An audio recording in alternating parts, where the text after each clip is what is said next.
You're listening to the Zach Gelb Show on Fox Sports 920 The Jersey. All right, welcome back in to the Princeton Orthopedic Associates Studios. This is the Zach Gelb Show right here on Fox Sports 920 The Jersey. New book came out a few months ago called The Phenomenon, Pressure, the Yips, and the Pitch That Changed My Life. It is authored by Rick Ankiel and Tim Brown. It's a story about Rick Ankiel, of course, the former big league pitcher and also outfielder, and the publisher is Public Affairs. And kind enough to hop on board with us right now is Rick Ankiel himself. Rick, Zach Gelb here, Fox Sports 920 The Jersey. Appreciate a few minutes. Thanks for the time, and how are you? I'm great. How you doing? Well, I'm doing great, and I appreciate you giving us a few minutes to talk about your story and also promote the book. I'm always curious when we get former athletes on the show that write these books, and you definitely have an interesting story that a lot of people need to hear. But to you, why do you think it was the right time to write this book, and why did you want to write this book? First of all, I was approached to write a book and even make a movie when I was still playing, and I just felt like it would be a distraction while I was still in uniform, because it's hard enough to be a Major League Baseball player or play a professional sport without having to try to focus on something other than being a good player. The second part of that is, when I was going through the throwing stuff, I couldn't find much literature on what I went through, the yips, the thing, whatever, and you find that people who've been through it don't really want to talk about it. Well, now that I'm on the other side of it, I understand that my voice can help people if they're going through something similar. It doesn't have to be a professional athlete, because people from all walks of life and different professions go through similar things. So now that I was done playing, I felt that the timing was right. Now, not only that, but I was able to, once I was done playing, I was able to take a look at everything and open up and really just talk about everything I went through, which I don't think I would have been able to do that when I was still in uniform. When you open up, your family is involved, and you have to have them be prepared to read this stuff and relive some of the memories that were painful for you. Was that the toughest part for you about writing this book, about just putting it all out there with your personal life and having your family need to have the whole world exposed to this? Yeah, no doubt about it. I mean, it wasn't very hard to talk about the pitching. It just doesn't bother me. I have no issue talking about that. But to go back and talk about some of that family stuff, I come from a dysfunctional home. And to relive those memories, I really just don't go back and revisit that stuff very often. A lot of those memories aren't very pleasant. First and foremost, I wanted to make sure I checked with my mom and made sure that she was going to be okay with reliving that stuff. And as soon as she was on board, then I got in contact with the writers and started the interview process and started the process of writing the book. Your mom was abused, what you're alluding to, by your dad. Your dad also abused drugs. Just as a child, how tough was that to deal with, and what was your relationship like growing up with both your mom and your dad? It was very tough growing up like that. At first when you're young, I didn't really know that there was anything different until you start to go over to your friend's house and start to see how their fathers act and behave, and then you start to understand. My relationship with them was as good as it could be. For a long time, even despite, all the craziness, I still wanted a father and still wanted to please them. Not until I got older, did I understand, like, this is beyond crazy, and understood and realized that I needed to sever the relationship and able to move on with my life. How much did you use baseball to escape from the home problems as a kid growing up? A lot. Baseball was my safe place. In a lot of ways, baseball saved me when I was young, because it was a place I would go, and it was something I was good at. It was something I looked forward to, and during those times where it was hard at home, baseball is what I would think about and dream about, and becoming a major league player. And I think that's what made it so tough when the pitching thing started. In a lot of ways, like I said, baseball saved me, and all of a sudden now it's being taken away from me because of the yips or the monster, whatever you want to call it, and without explanation. And all those things mixed together just made it really hard to deal with. When did you realize at a young age that this only couldn't be a hobby, that this could possibly be a professional career? Obviously, you're a highly touted prospect, and everyone wanted your hands on you, and you had some success early on in the big league career. But when was that first time that you realized, hey, I could take this a step further with this probably as a job? I'd say my sophomore year in high school. I was always a good player. I wasn't the best, but I was good. And then my sophomore year, I grew. Once I grew, I went from throwing 84 to 94 over a summer. And once that happened, I understood, hey, I could go on to college or pro, and then I started to take it very seriously as far as how hard I worked and where I was trying to go, what I was trying to accomplish. How'd you fall? I know you used it as an escape method from what occurred at home, but how'd you fall in love with the game? Like, what was some early baseball memories that you had as a kid growing up? Like I said, it was my safe place, but, I was always a good player, so I was always playing on the all-star team. So, I made a lot of friends, long life friends all the way back to Little League. It's funny because even in Little League, I played for the Cardinals, and my team was really good. I mean, we won the league all 4 years that I was in Little League. And I just started to grow that bond with the game because I was good at it. It's where my best friends were. And that my relationship with the game, that's where it all started. And I'm sure being good at it helps because, you look forward to go to something that you're good at. And that's really when I started to enjoy it and appreciate everything. I grew up a huge Braves fan. So, the Braves were so good back in the 90s, and being able to play and then come home and watch those guys on TV and watch them win and watch what that was like just kind of, modeled me as a baseball player and who I wanted to become. Rick Ankiel with us right now on the Zach Gelb Show, the book called The Phenomenon, Pressure, the Yips, and the Pitch That Changed My Life. Let's get into that sequence in the postseason. Take me through how you explain what happened on the mound in that postseason, the two series, and then also the process from there on out, and when you finally realized that there was a problem and what you tried to do to fix it. So the first game of the playoffs in 2000, I'm starting against Greg Maddux and the Atlanta Braves, and as I mentioned, my childhood team. So here I am now starting my first game of the playoffs against them. What a cool moment and time back then, not only for me, but my friends and family, because everybody down here that I was friends with was pretty much Braves fan anyway. So here I am, first inning goes good, second inning goes good, third inning, I throw an inside fastball, and I'm left-handed, and I threw it to a right-handed batter. And when I throw inside to a righty, because I kind of stepped across my body, I would cut it a little bit. I had a little natural cut in there. Well, the ball cuts, and the catcher misses it. And, it wasn't really that bad of a pitch, but he missed it. And in the back of my mind, I thought, man, I just threw a wild pitch on national TV. And I brushed it off and kept going. And then a couple pitches later, everything just started to unravel. I spiked the curveball.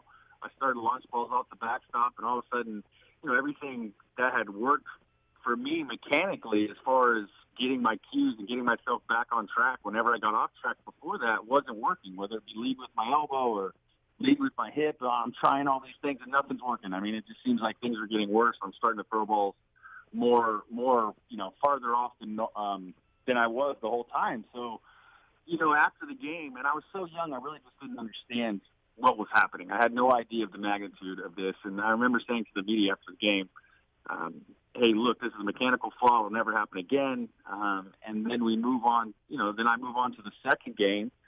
And, it starts to happen again. And after that second game, I realized, okay, this is an issue. But we ended up losing that series against the Mets, and now the season's over. So my hope was, okay, I got a couple months off from baseball. I'm going to try not to think about baseball, put the baseball down. I'm not going to play catcher. Hopefully when I come back, I'll be me again. This will be gone, whatever it is. And unfortunately, what I found was that when I started to get ready for that 2001 season, it was in me deeper and darker than it ever had before. As I mentioned, all the cues that had always got me back on track. I'm trying this, trying that. Nothing's working. And that's when I reached out to Scott Boras, who got me in touch with Harvey Dorfman, who was a sports psychologist on his staff. And really that's where everything started on my way to how to deal with this and beat this and accept this and deal with it on a daily basis. From a mental perspective, you walked away from the game and then returned and switched positions. Did that take a long time to transpire? Was it something you had to think over, real thoroughly, or was it just, okay, I have a chance to get back to doing what I love, so let me try it? I walked in and retired in 2005. I walked into Tony Roots' office and said, listen, I just can't do this anymore. In 2004, I came back and pitched. I pitched successfully and pitched respectively that last month of the season. But what it took was all-day mental training. And then when 2005 came, I'm trying to look at this and look at what my future is going to be like. And I just was thinking, if this is what it's going to take for me to throw strikes and come out here and be successful, whether it's going to be 3 more years, 5 or 8, whatever it's going to be, there's no way that this is going to be worth it. And, so anyway, I retire. I go home. I'm not on the couch an hour. And Scott Boras calls and says, hey, are you ready to go play? I remember saying, go play what, man? Are you not listening to me? I just quit baseball. he's like, no, go be an outfielder. So at the time, organizations really didn't even give people that opportunity to do that. And I was like, listen, it took everything I had to go in there and give up the only dream I've ever wanted. I need time to think about this. So I hang up. I say 4 or 5 hours go by. I'm trying to think about what this is going to take, what it's going to look like, how it's going to feel, trying to work my way back as an outfielder. And then I get to the point where I let myself envision what it would be like making it back to the big league and hitting a home run and try to understand what that would feel like. And once I got to that point, I picked up the phone immediately, called Scott, and I said, listen, I'm in 100%. He's like, all right, let me call the Cardinals. So he calls the Cardinals, who at the time, Walt Jocketty was the general manager. Walt calls me back within 5 minutes and said, listen, if you want to give this a shot, we're on board 100% and show up tomorrow, and we'll give you a chance to be an outfielder and try to make it back. And that's how it started. When you walked into that first spring training, what emotions were you feeling? As an outfielder? Yeah, as an outfielder. It was funny because even when I left Tony La Russa's office the day before and had retired from pitching, immediately I knew I made the right decision because I felt like this giant weight was taken off my chest and I could breathe again, and this weight was taken off my shoulders. And, once I decided to become an outfielder and I'm driving to the park that next day, I was excited about going to the park. It's like, man, I don't have to stress over trying to throw a strike today or try and compete in all the things that became so hard to do that should have been easy. Now I'm excited. I'm like, well, I don't got to worry about that. Now I'm just going to have to try to figure out hitting. And the cool thing about hitting was that if you're 3 for 10, you got a chance to be a Hall of Famer. So it's okay to fail. It's okay to go up there and strike out a couple times. And that was liberating. And I didn't have to worry about making those short throws. It was the excitement, the challenge of being there and doing it. I remember on the drive to the park, too, thinking about the conversations I was going to have when I got there with my teammates and the media, where the day before I just retired and now I'm returning as trying to be an outfielder. So just a fun time. It was cool to be excited about showing up to the park and joking with everybody again and not having to be this robot of myself, which is what I was when I was still trying to pitch. Because I have to imagine when you go from being such a pitcher that had so much potential and so much dominance and you're in the postseason, how long did it take you to just get rid of that embarrassed feeling? Like, how long did you feel embarrassed about what did occur in your career? It took a long time because I battled the throwing stuff for 4 years. And, not till that in 2004 did I make it back and throw successfully. I had an elbow surgery in the middle of there, but still, it was like I would have good games and bad games. So it's like it never went away.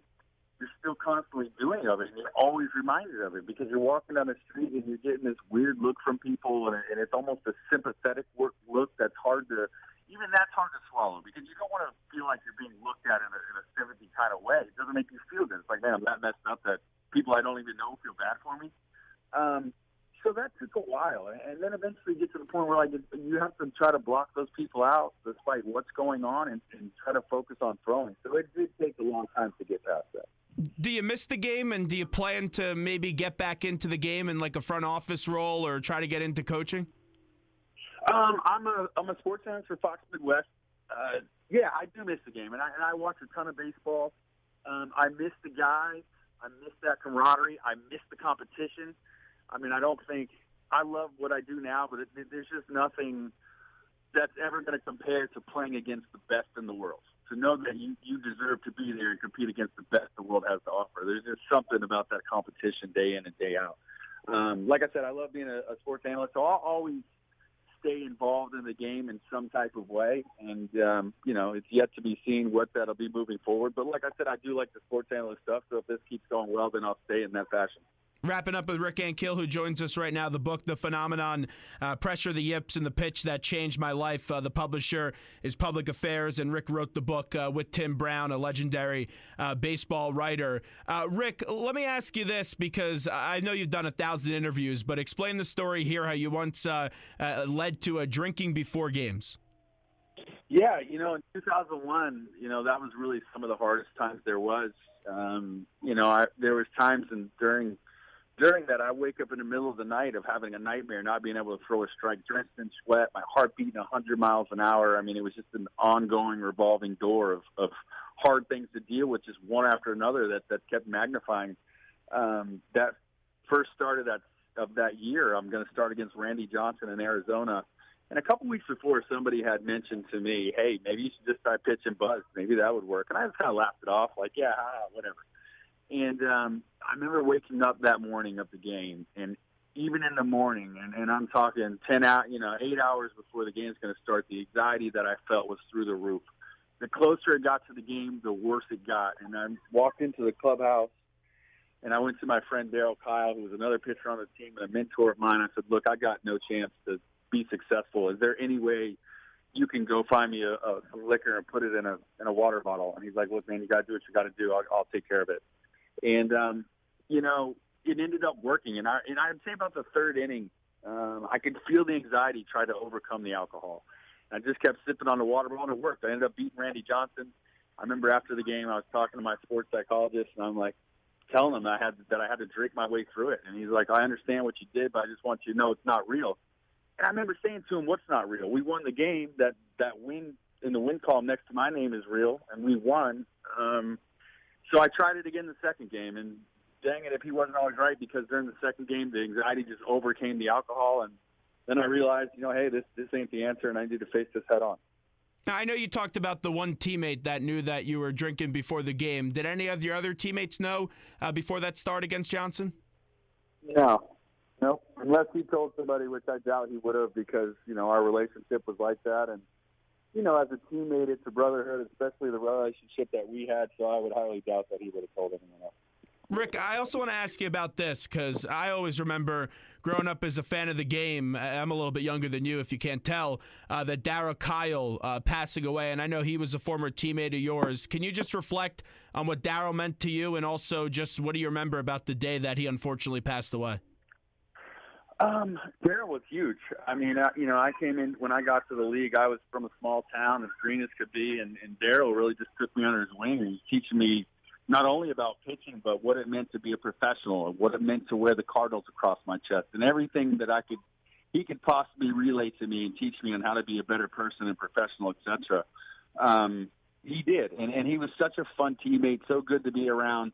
I mean, he already had a family of his own at this time, but he always had time for me, and I'll never forget that. The day, and Darryl was the guy who was always at the field first, worked harder than everybody. I mean, you had to keep up because you didn't want to look like a slacker in his eyes. And, the day that he didn't show up, and the day he passed, he didn't show up he's always the first one there. It's getting into where everybody's there and he's not there, so now everybody's concerned because that's just not like him. That didn't happen, and unfortunately, he passed in his sleep, and it was devastating because everybody loved Darryl. He was just one of those guys. He was that teammate, so it was devastating for everybody.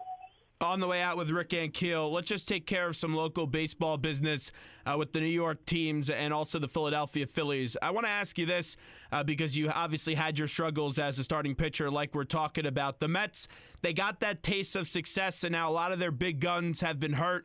Harvey just got put on the DL today after he's had a bunch of injuries. Noah Syndergaard is out right now with an injury of his own. What advice is just someone that has been through an MLB season, been through multiple MLB seasons, been through the ups and downs, would you give to some of these Mets young starters? Just to keep their heads up. There's some things you can't control. I mean, you can do all you can in the weight room and work with the trainers and everything you can possibly do, cross your T's, dot your I's. If you end up getting injured, it's just a part of the game. You understand how long a baseball season is. They have time to come back. Fortunately for them, obviously Washington is doing pretty well in the division, but they do have their bullpen woes, so it seems like they're going to be able to be caught. We'll see how that plays out. But just keep your head up. I mean, if the team can stay in there and keep battling, those guys will have plenty of time to come back and get them to where they need to go, and if not win the division, find themselves in a wild card spot. And let's stay in New York. We'll go to the team that's had a lot of unexpected success, and that is the New York Yankees. Aaron Judge has been a bright, shining star in this game right now. Definitely will be the AL Rookie of the Year and could be the AL MVP. If you were still a pitcher, how would you try to attack Aaron Judge? Because he's been unreal this year. He has been more than unreal. It's exciting to watch him. I feel like it's must-watch TV with this guy. He's so unique. I feel like he's the biggest guy we've ever had in the MLB, and the season he's having is just unreal. I hope he continues to do what he's doing. If I was a pitcher with my stuff, I'm going to attack him inside.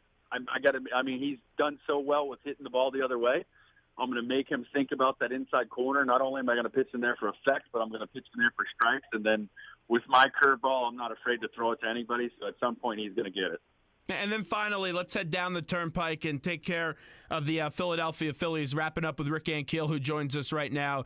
This is a Phillies baseball team. They're the worst team in the league, and they don't have a lot of talent on the big league level, and they're still in that rebuilding phase. When you look at the Phillies, do you see them turning this thing around, not this year, but in the future? What do you think about the future of the Phils?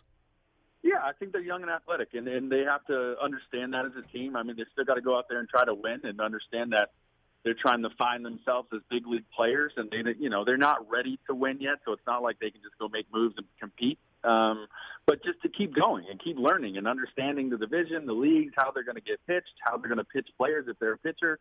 I do see them turning around in the future. It's just not going to be now. The book is The Phenomenon, Pressure, the Yips, and the Pitch That Changed My Life. He's Rick Ankiel. He wrote the book. Rick, we appreciate a few minutes today. Thanks so much. Thank you. I appreciate it.